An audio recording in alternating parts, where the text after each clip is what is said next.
بسم اللہ الرحمن الرحیم والصلاة والسلام علی رسول اللہ وعلی آلہ وصحبہ اجمعین۔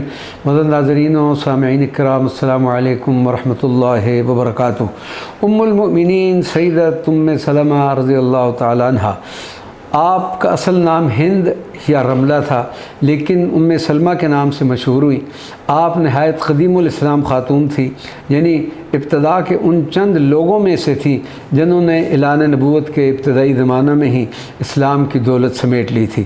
روایات کے مطابق حضرت ام سلمہ کے والد ابو امیہ مکہ مکرمہ کے مشہور ترین اور مخیر ترین سرداروں میں سے تھے اور قبیلہ قریش کے مشہور شاہ سوار تھے۔ آپ کی فریادی کا یہ عالم تھا کہ بیسیوں افراد آپ کے دسترخوان پر اپنا رزق اٹھایا کرتے تھے۔ آپ کی ایک صفت یہ بھی تھی کہ جب کبھی سفر کرتے تو جتنے قافلے والے ساتھ ہوتے ان کے زادِ راہ، قیام و طعام اور دوسری ضروریات سفر کا خود پوری کرتے۔ اس لیے آپ کو لوگوں نے زاد الراکب یعنی سواروں کا زادِ راہ کا لقب دے رکھا تھا۔ سیدۃ ام سلمہ ایک خوشحال گھرانے میں ناز و نعمت میں پلی اور اعلیٰ صلاحیتوں کے مالک عظیم خاتون تھے۔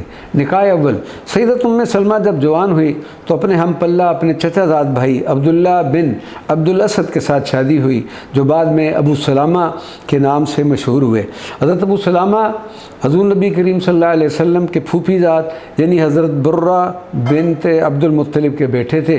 رسول اللہ صلی اللہ علیہ وسلم کی اسلام کی دعوت حق کے ساتھ ابو سلمہ اور ام سلمہ دونوں مشرف با اسلام ہو گئے، مگر قریش کے ہاتھوں ایذا رسانیوں کے سبب دونوں ہجرت حبشہ کر گئے۔ سیدۃ ام سلمہ کے بطن مبارک سے ایک بیٹی اور دوسری روایت کے مطابق ایک بیٹے نے بھی جنم لیا جس کا نام سلامہ رکھا گیا۔ اسی وجہ سے بچے کے باپ کو ابو سلمہ اور والدہ کو ام سلمہ کہنا شروع کر دیا۔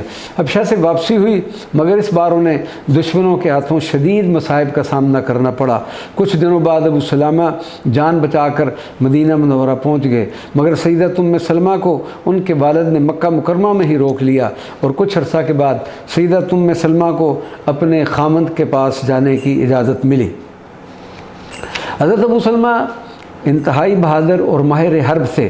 سن 2 ہجری غزوہ بدر میں شرکت کی اور اپنی بہادری کے جوہر دکھائے، پھر سن 3 ہجری غزوہ احد میں شرکت کی اور بڑی جرت کے ساتھ لڑتے ہوئے ایک زہردار تیر بازو میں آ لگا اور وہ زہردار خون میں داخل ہو گیا۔ بظاہر زخم تو مندمل ہو گیا، لیکن زہر اندر ہی اندر اپنا کام کرتا رہا، جس کے نتیجہ میں اس زہر آلود تیر کی وجہ سے آپ رضی اللہ عنہ نے جامِ شہادت نوش فرمایا۔ وقت آخر زبان مبارک پر یہ الفاظ تھے: اے اللہ میرے اہل و عیال کی اچھی طرح نگہداشت فرمانا۔ حضرت ام سلمہ نے اپنے شوہر کی وصال کی خبر خود رسول اللہ صلی اللہ علیہ وسلم کو پہنچائی۔ حضور نبی رحمت تشریف لائے تو پورے گھر میں صف ماتم بچھی ہوئی تھی، آہ فغاں کا عالم تھا۔ رسول اللہ صلی اللہ علیہ وسلم نے حضرت ام سلمہ کو دلاسا دیا اور فرمایا کہ ان کے لیے دعائے مغفرت کرو۔ سرکار دو عالم صلی اللہ علیہ وسلم نے حضرت ابو سلمہ کی نماز جنازہ خود بڑے اہتمام سے پڑھائی اور اس میں 9 تکبیریں کہیں۔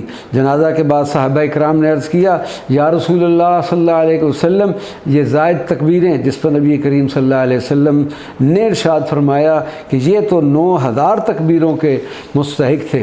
ام المؤمنین حضرت ام سلمہ نے سنا ہوا تھا کہ اگر کسی کو مصیبت آ جائے تو اسے یہ دعا مانگنی چاہیے: اللہم اجرنی فی مصیبتی واخلف لی خیرا منہا۔ اے اللہ میری مصیبت میں مجھے اجر عطا فرما اور اس سے بہتر قائم مقام میرے لیے بنا۔